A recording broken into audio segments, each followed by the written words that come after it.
So, good day, sir and classmates. Today I'm going to discuss to you the topic about the advocate for the adoption of innovative practices in competency-based education. So, now let's define ano nga ba pag sinabi po natin na competency-based education. Pag sinabi po natin na competency-based education means that instead of focusing on grades and yearly curriculum schedules, the main focus is placed on how competent each student in the subject. This means that students can only move forward when they can demonstrate mastery. Competency based education and personalized learning really go hand in hand. Okay, so first to understand what CBE, let's have this scenario like CBE is like learning to ride a bike. So instead of saying you practice for 1 week, so you pass, instead show me you can actually ride without falling, then you pass. So pag sinabi po natin na CB sa madaling salita, it makes sure that you master the skill and personalized learning. It helps you to get there in a way that works best for you. So, in short, when we say CBE, learn at your own pace and move on when you are truly ready. Okay, so next is the CBE in pedagogical innovations. So when it comes to teaching and competency-based education, or what we call CB in pedagogical innovation, I have provided here the three. The first one is what we call the blended and online learning. So when we say blended and online learning, this refers to the two modalities, such as face-to-face or traditional online learning. So it helps the students to gain greater flexibility and self-directed learning. That's what we call online and blended learning. When we say PBL, is a way of teaching where students learn by working on a real-world projects instead of listening to lectures or memorizing information. So it helps make learning more engaging because students can see how their lessons are used in real life. So through project-based learning, students are able to apply what they have learned and not just remember it. So it helps them to better understand the topic. It also allows the students to clearly understand or demonstrate the skills or competencies by completing actual tasks. That's what we call PBL. Okay, next is what we call the flipped classroom. So the flipped classroom is a teaching approach where students first learn the basic lessons at home. So usually by watching videos or reading materials and then use class time for activities, discussion, and practice. So this supports CBE or competency-based education because it gives more time in class to focus on understanding and mastering skills rather than listening to lectures. So during face-to-face sessions, teachers can provide personalized support. So it helps students who are struggling and give more challenging tasks to those who are ready. So this way, students can learn at their own pace and focus on truly mastering the competencies before moving forward. That's what we call flipped classroom. The next part is what we call the competency-based assessment. So when we say competency-based assessment, the CBA is an approach where students are evaluated based on how they can demonstrate their skills and knowledge rather than how much the time they spend in class.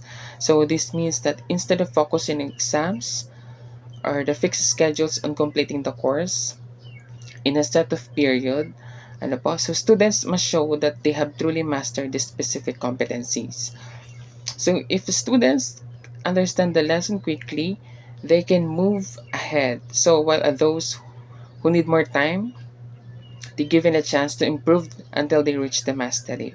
So this type of assessment, the competency-based assessment, it ensures that learning is deeper and more meaningful because the focus is on actual ability and performance, not just the time they spend in studying. That's what we call competency-based assessment.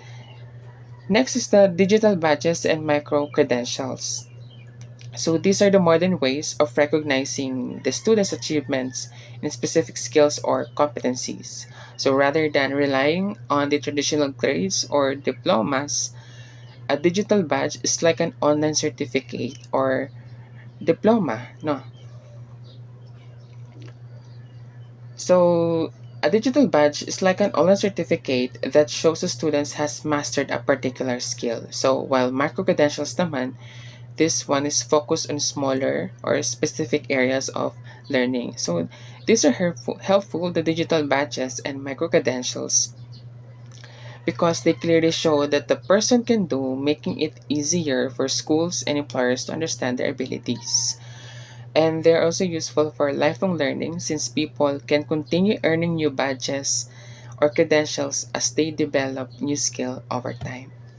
Okay, next is the formative assessment. Ito yung madalas natin ginagawa as teacher. No?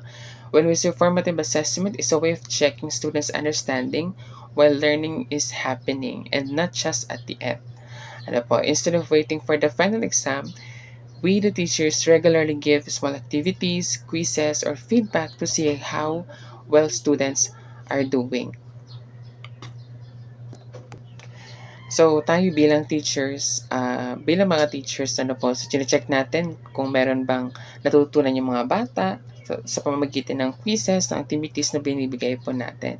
And also, napakalaga din na dapat nagbibigay tayo ng feedback sa mga bata kapag sila po ay nagpapasa ng mga kanilang, special sa kanilang project kasi they know kung saan ba sila nagkaroon ng kulang or pagkakamali sa kanilang ginawa. That's why the feedback is very important. And this helps the students understand their mistakes and improve step by step. So it is also allow teachers to adjust their teaching based on students' needs. So because of this, the formative assessment supports the students' growth by guiding them as they learn and making the learning process more effective and meaningful. Okay, next is what we call the expansion across education levels. The competency-based education is now being used not only in colleges, but also in K-12 schools and vocational training programs.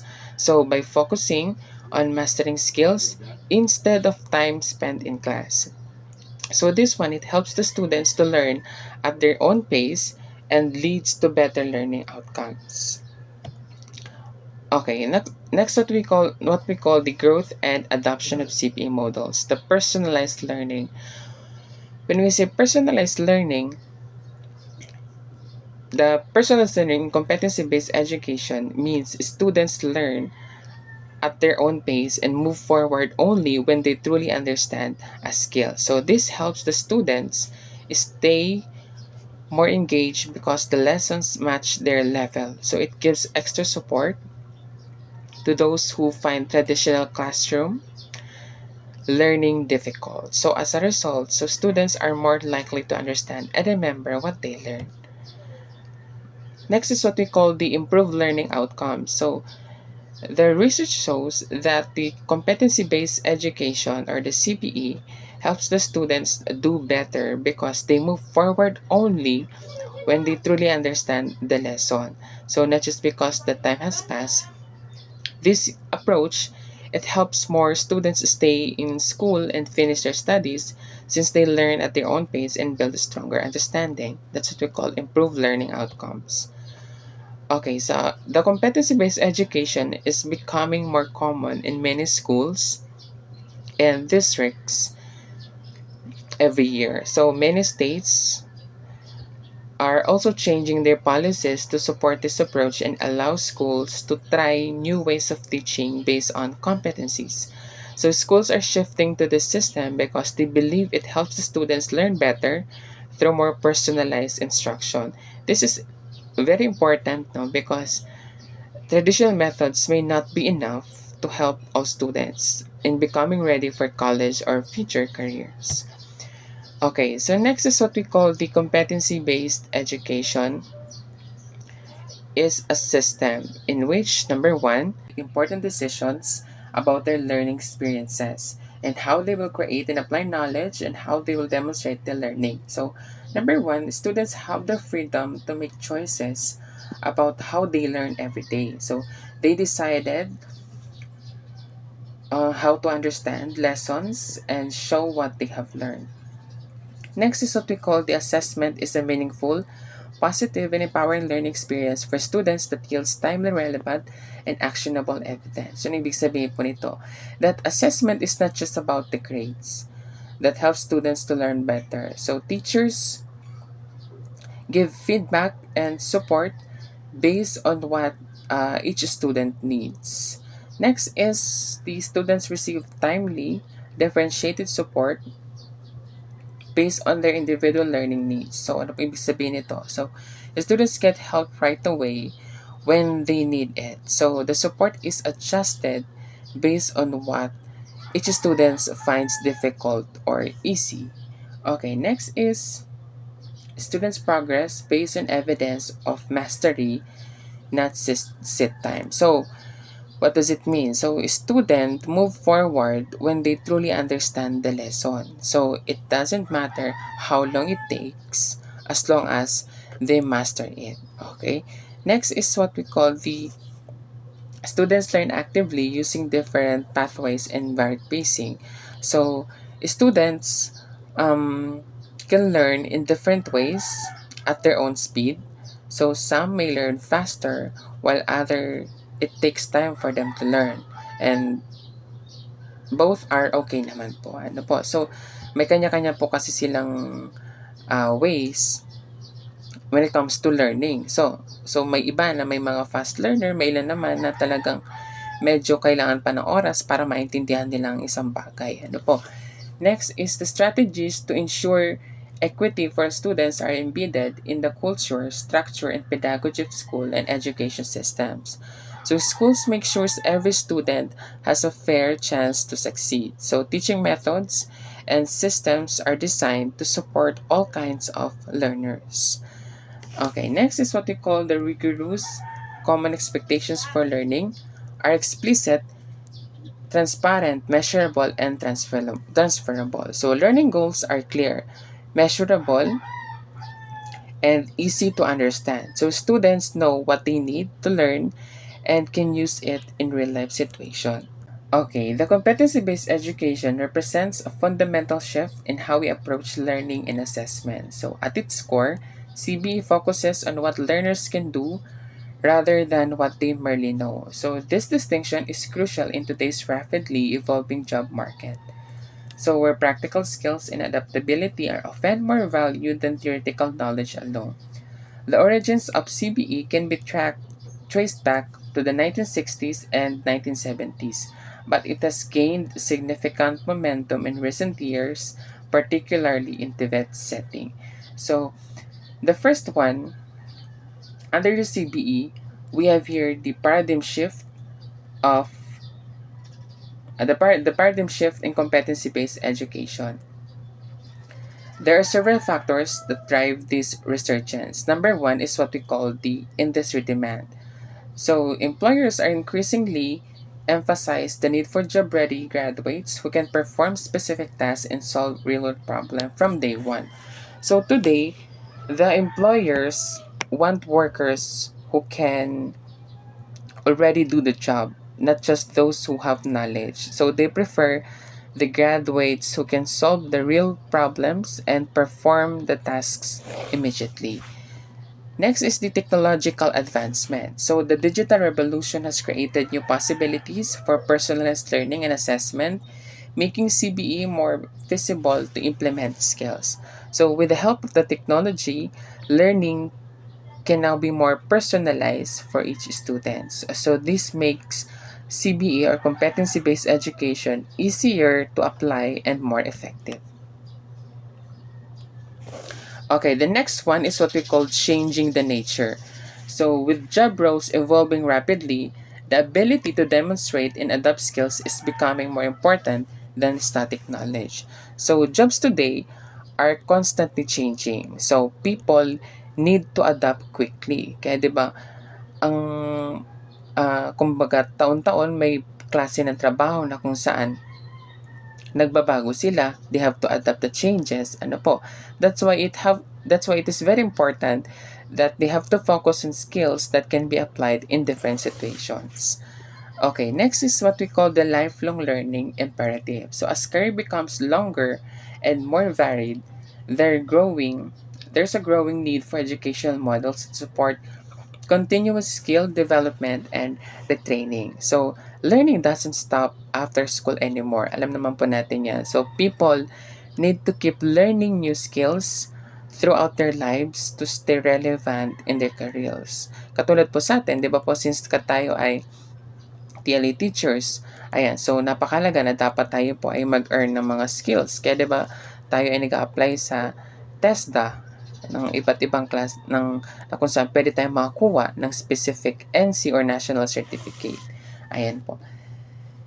Next is the CB calls for assessment approaches that number one, simulate real-world scenarios and challenges. In competency-based education, assessment are likely or are like real-life situations. So this helps students practice what they can actually do in the future jobs. Next is evaluate the performance in practical hands-on tasks. So students are tested by doing the tasks, not just by answering the questions. So this shows that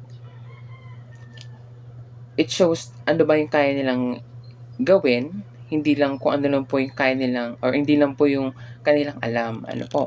Next is assess is not just the outcome but also the process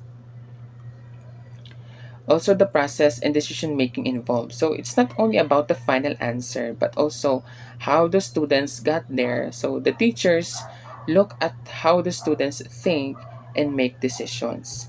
Next is provide immediate actionable feedback to guide learning. Ano po ibig sabihin nito? Students receive feedback right away so they know what to improve. Ayan, so this helps them to learn faster and better. Kaya napakalaga kapag tayo po ay napapagawa ng mga iba't ibang klaseng projects, no? Like for example, kapag may mga laboratory tayo, let's say for example, kung ako po ay nagtuturo ng cookery, so napakalaga na may feedback dapat or in-assess yung kanilang gawa para lang po nila kung saan po sila dapat mag-focus or dapat mag-improve. Okay, next is allow for multiple attempts and different paths to demonstrate competence.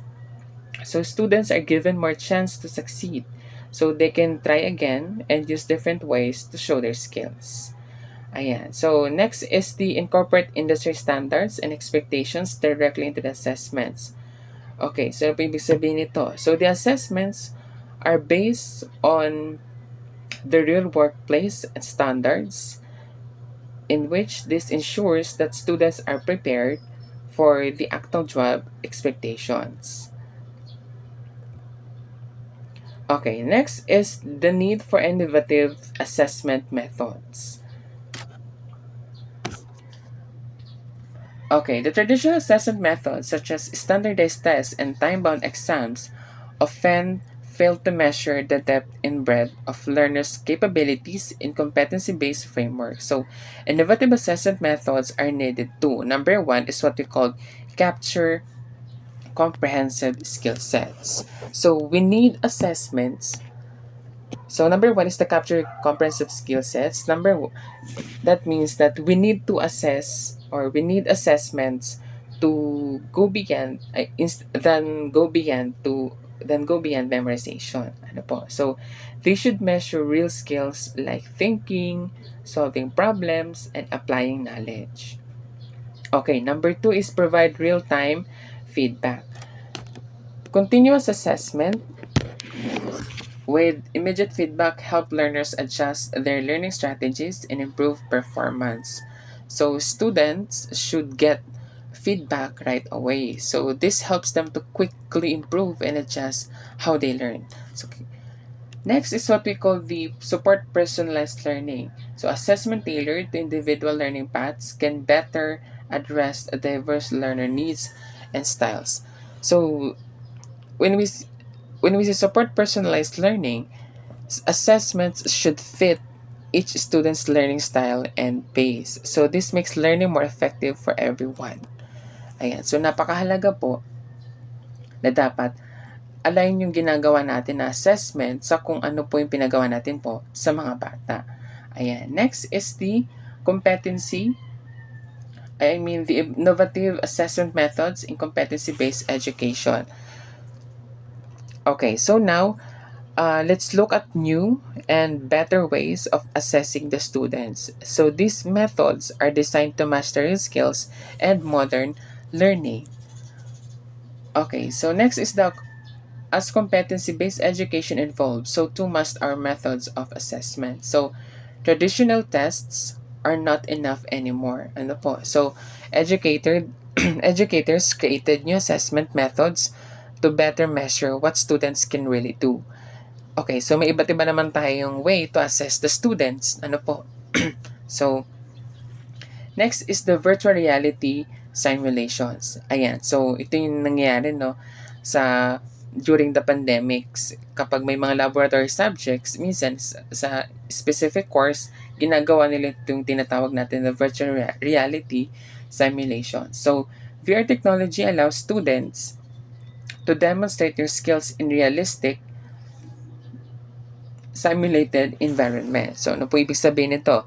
Students can practice skills in a virtual environment that feels real. Kunwari siya ay totoo. Ano po? For example, they can fix a virtual machine without using real equipment. Ayan. So, they can use this what we call the virtual reality simulations. Okay, next is what we call the e-portfolios.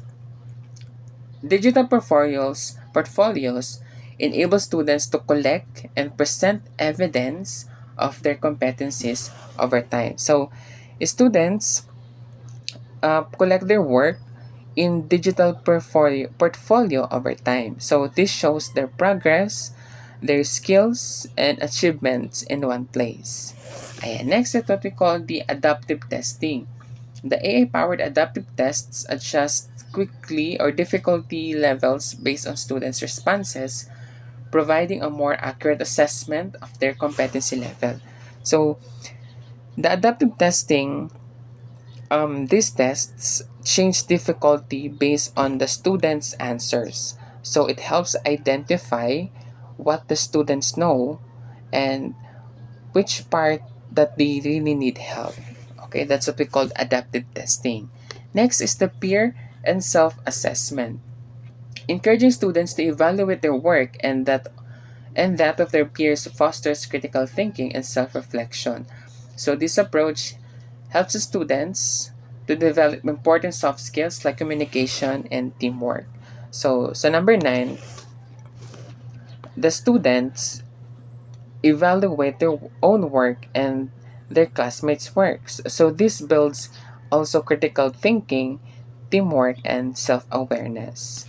Okay, next is the last one, the scenario-based assessment. This assessment presents learners with real-world problems they might encounter in their future careers.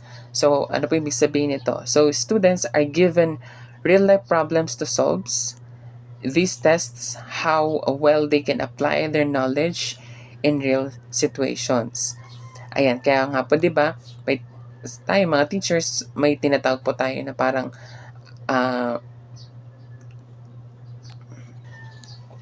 ayan po. So may 'di ba po may tinatawag tayo, halimbawa po 'di ba may mga pa-activity tayo na nag-acting po sila about this specific situation. By that, at least nagkakaroon po sila ng idea kung ano po ba yung nangyari sa mismong field na yon or sa klase ng situation.